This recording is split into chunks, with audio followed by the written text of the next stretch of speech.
frying pan. And into the fire. Run! Run! Hello and welcome to another Out of the Frying Pan podcast YouTube video, and today I'm going to be unboxing one of these. And here we are with the Green Stuff World Water River Neoprene. It's an interesting name. It's probably a direct translation or something. So as mentioned in the little intro, I wanted to find a quick way of having river in my games, and the idea of making a fully modelled river with resin and clear pores, etc. is fantastic, but I just haven't got time for that in my hobby calendar at the moment, should we call it that. So I was looking for ready-made solutions. I looked on eBay and searched and things, and there are a lot of kind of model makers that sell stuff on eBay that's sort of homemade. Some of it looks okay, some of it was pretty poor in my opinion.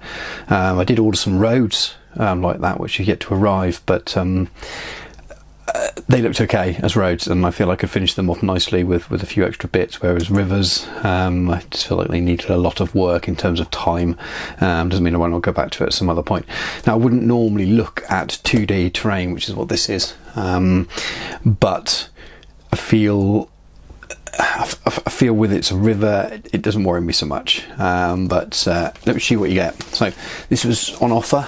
It's £25 from Green Stuff World, which is in Spain, I believe. So the only option is to get it shipped to the UK, which is about £9, which is the cheapest option.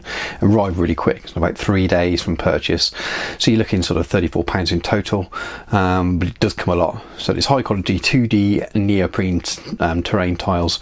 There's 2 fords, 2 stone bridges, 3 river long curves, 3 river diagonal tiles, 6 river short curves, 2 river intersections, 4 river dead end. So it's 23 pieces in total, and you're looking at 8 by 12 inches for the bigger pieces, 8 by 8 for some of the diagonal, so they're decent size. So I thought that'll be perfect. It should do just what I need to go along, and the gaming tables I use, and I use neoprene mats anyway, so regardless of these being 2D, sometimes they have roads and things on them, they're 2D anyway. I wouldn't go any further than these, but let's take it out of the box. I've had a very quick look at these. I took a picture and shared on our Facebook page the other day when I first opened them, but I only took a couple out. This will be the first time I've had a proper look at them myself, so I just thought I'd do a little fun unboxing and share with you guys. As you can see, they're a fairly decent size. 23 pieces, so a whole wardrobe. Those of you who used neoprene gaming mats before, they are exactly the same stuff, the same thickness. So you rubber backed, and a high quality picture on the front. And as you can see, there's no glare on it or anything. It's a matte finish. It's not like when you buy the PVC mats when they're all shiny and the light reflects off them. It looks like that's an end of river bit. And another one. Same again.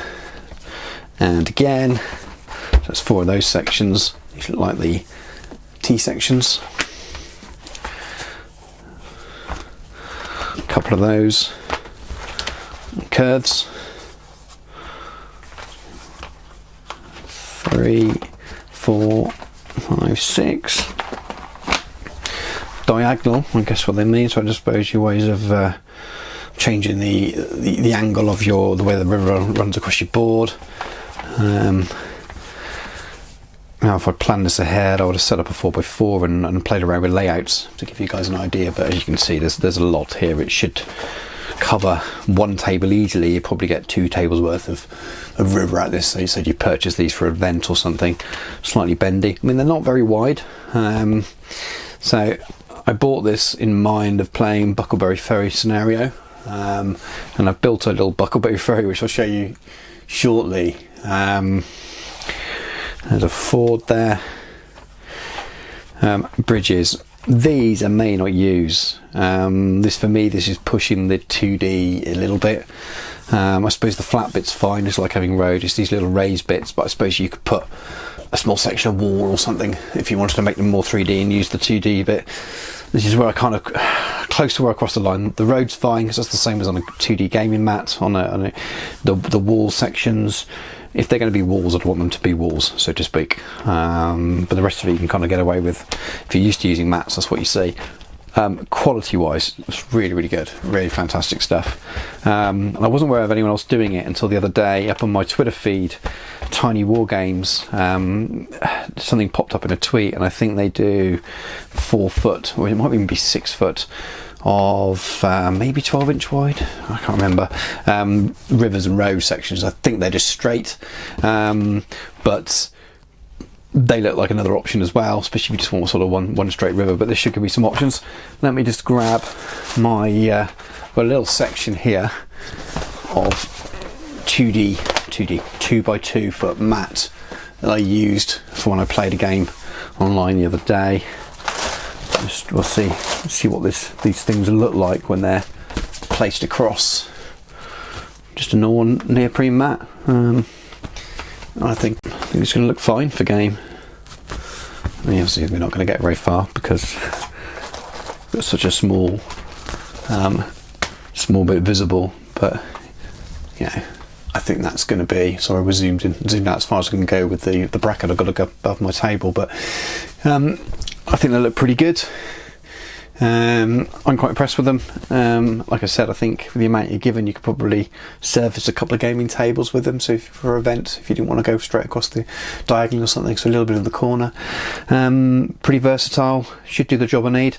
Only question we may have, so if I remove the sections, we say with the ford, the main river bits are fairly narrow.